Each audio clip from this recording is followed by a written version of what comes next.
This is my third day in a row of not eating. Let's talk about fasting. What the hell? Why would I do that, you're asking? Well, there's a few reasons. In the past, I'd read how people experience more energy and more mental clarity while doing fasts. I thought that was weird. And so my experience in the past with fasting, like without keto or low carb or anything else to go with it, was horrible. And I did not have any energy. I was just starving the whole time, and I was really foggy. So this time was totally different. So what was my interest in fasting in the first place? Well, that's a good question. There's a lot of really good general health reasons.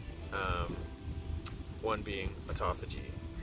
If you've heard this term, it is, if you break it down, it's autophagy. So it's essentially eating yourself. It's a cell repair status where you're breaking down cells and tissues that just aren't at their optimum, like cells with mutations or damaged or oxidative stress that need to be broken down so that they don't harm other cells. You also get a metabolic boost from fasting. I know there's fear about screwing up your metabolism by not eating, but I've read a lot of data that suggests that that's actually the opposite of what happens. Like if you think about us as cavemen, say, we weren't eating 3 times a day, there were times where we were not eating. I think most people are pretty familiar with intermittent fasting, and that there's a lot of benefits from that. Taking this a step further, looking at timings, I can't remember the timings exactly, but with autophagy, I believe I read or heard that that like starts to really kick in at 16 hours. So by giving it a few days, you're actually giving your body more time to do some of these processes. It's also really good for a lot of hormonal changes. It's supposed to improve your HGH levels, which is great for metabolism and muscle growth, muscle development, and fat burning. This also decreases your insulin levels, which again increases your metabolism and fat burning.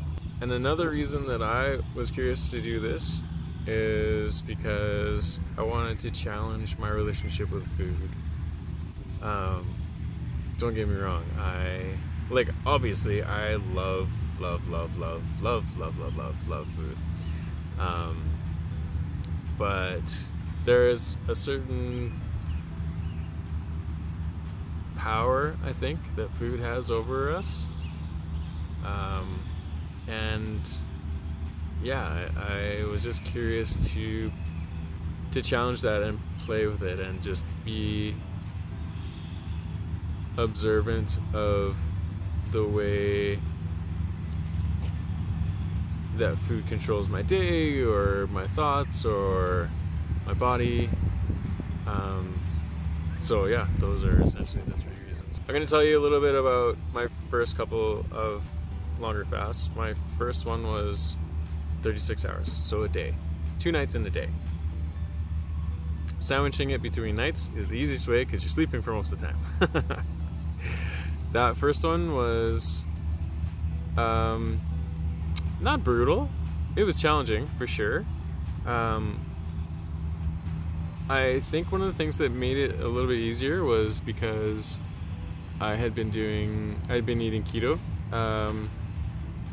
This was during quarantine, at the beginning, close to the beginning of quarantine time. So I was coming up on that like COVID-19 pretty quickly.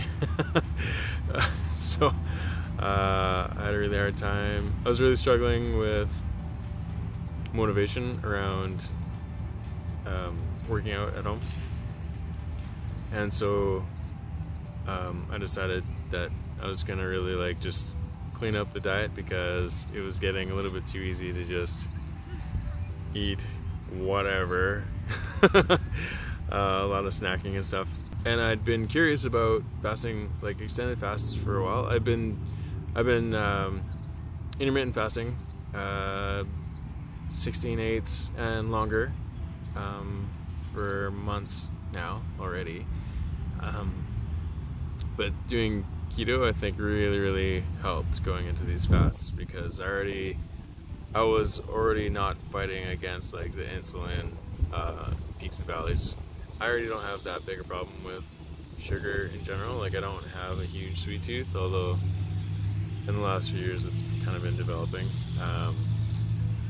more, but sugar hasn't really been a problem for me, an issue for me for most of my life. That probably makes things quite a bit easier for me. So that went pretty well, so I decided, okay, let's do 3 days and see how that goes.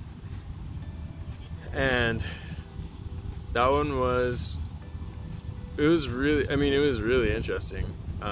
Holly decided she didn't want to be around while I was doing this, so she took off. I can't remember where she went, but I was essentially home alone and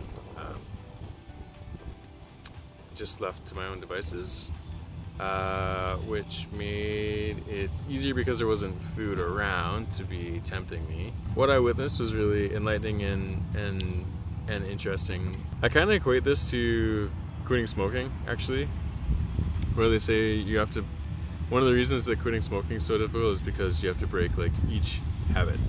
It's not just smoking in general, it's like smoking when you wake up, smoking when you're, I don't know, on the can, when you're driving, or whatever it is, whenever it is that you have these routines.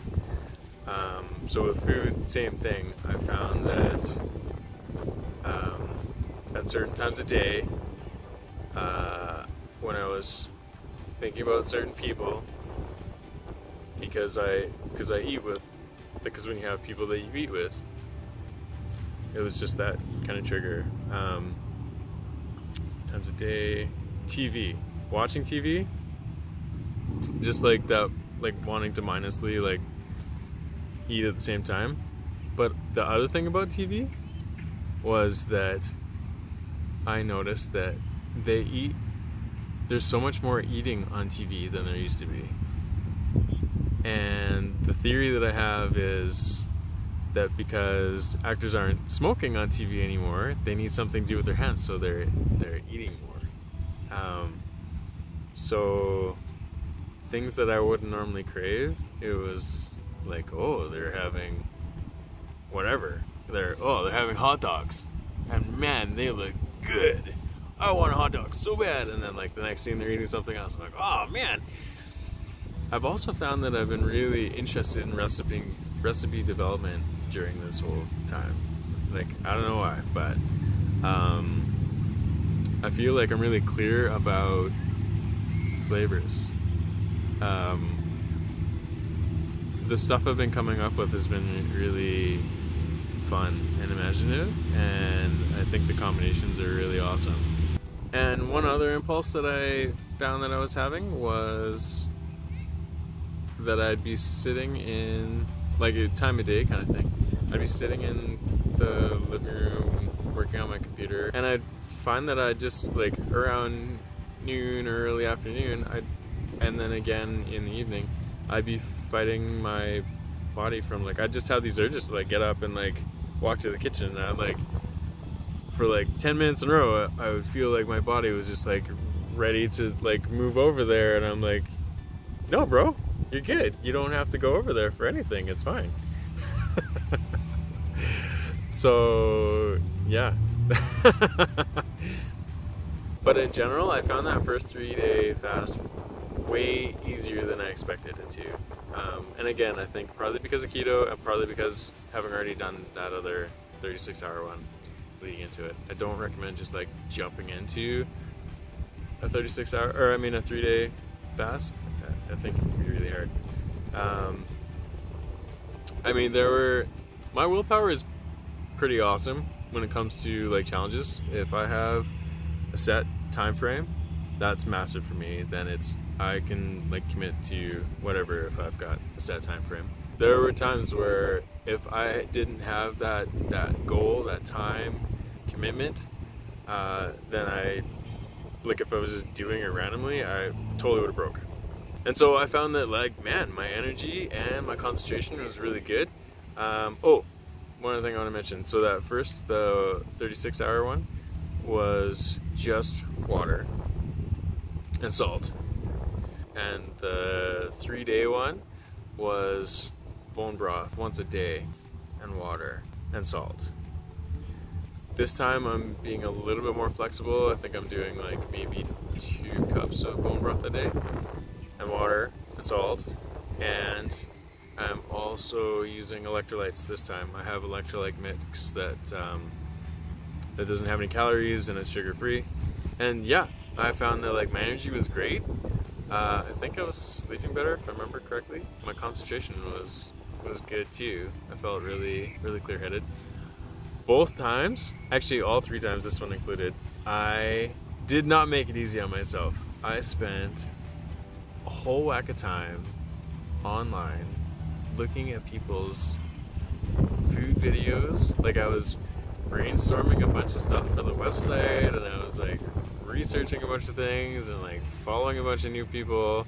I spent, and then instead of like going to bed early and just like letting my time in sleep happen, I like ended up staying up late watching YouTube videos on this guy Headbanger's Kitchen. He's this keto blogger and his stuff looks incredible. He's out of India and it looks so good. Anyway, so I definitely made it even more of a challenge on myself, and congrats to me, I made it through. So anyway, the difference between the last 3-day fast and this 3-day fast, this 3-day fast is a lot more challenging. Because, well, for a couple reasons. So I wanted to do this 3-day fast differently. This time I was not by myself the whole time. Holly was here and cooking and stuff. And I'm also, my gym is reopened, so I wanted to see what it was like when I was working out. Now I'm just starting back after like 3 months of basically total inactivity. So it's like a lower intensity than my usual, but my energy has been awesome. Not a problem whatsoever. The most important thing has just been making sure that I'm hydrated and I'm getting enough electrolytes. Anytime that I feel like I'm a little lightheaded, like in the afternoon I usually get a little lightheaded, it's because I'm not hydrated, and I'll just take a little extra salt, and within a couple minutes I feel great. So yeah, Holly is home for this one, and yesterday, day 2, she's like, oh, I don't want to like cook around you. I was like, no, do it. I can take it. I can handle it. It'll be a challenge for sure. And hell yeah, it was, because she's been experimenting with sourdough for a while. And she made a fresh sourdough banana, I think it was banana, no, cinnamon raisin banana loaf. And like, think about that smell. Yeah. And it like was beautiful. Yeah, that was tough. But I made it through. All good. And I made it through to day 3. But yesterday was tough. I wanted to eat everything.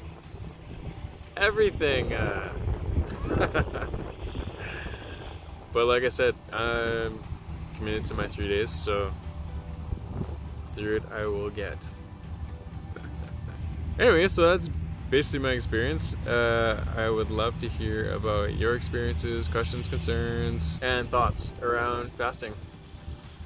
Please leave a message in the comments below, and like the video, share it, subscribe, and hit that notification button so you don't miss any of this goodness right here.